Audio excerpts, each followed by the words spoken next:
Улуу кыргыз эли байыртадан өнөрлүү калк өлбөйт деп манас эпосы баштаган улуттук дөөлөт мурастарыбызды улуудан урпакка, атадан балага, устаттан шакиртке нечен кыйынчылыкка карабастан аздектеп өткөрүп келди. Соңку кылымдагы жетишкендиктерди кошпогондо азыркы кезде биз сыймыктанып, жүзүбүзгө кармаган улуу тарыхыбыз, ошол улуттук рух дөөлөттөрүбүз, эпос дастандарыбыз, төкмө акындык, комузчулук, манасчылык жана башка асыл өнөрү менен гана барк баасы улуу жана бийик. Мына ушундай асыл мурастардын жолун улаган жаш өнөрпоздорубуздан уучубуз кур эмес. Кыргыз Республикасынын эмгек баатыры Элмирбек Иманалиевдин шакирти, төкмө келсе төр бошот долбоорунун катышуучусу, маданияттын мыкты кызматкери, бир нече жолку эл аралык айтыштардын жеңүүчүсү Темирбек Матыбаевдин Устатыма отчет аттуу чыгармачылык айтыш концерти болуп өттү.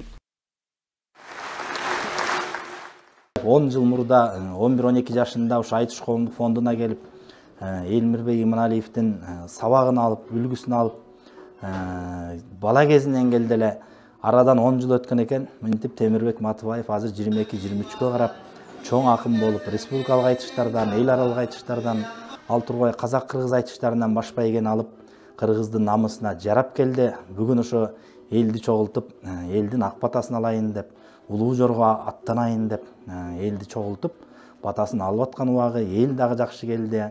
Акындардын да деми жакшы. Кудай буйруса Темирбек Матыбаевдин акындык улуу жолуна, даңгыр жолу байсалдуу болсун дейбиз. Кудай буйруса келечекте Элмирбек, Жеңишбек, Азамат Агылы, Амантай сыяктуу, андан ары барса Осмонкул Калык сыяктуу, андан ары барса Эшмамбет Токтогул, Жеңижок Арыстанбек болот деген үмүтүбүз бар.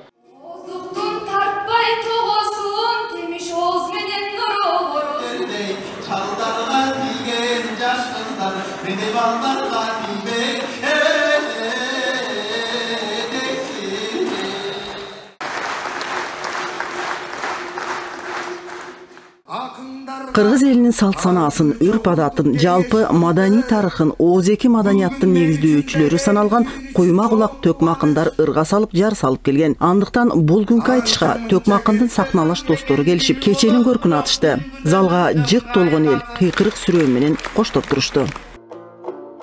Темирбектин концерти кут болсун.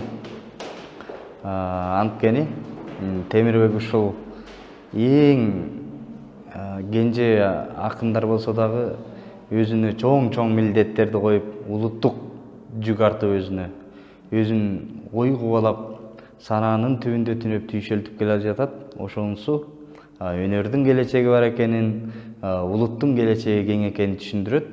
Өнөр жолуна ийгилик каалайбыз.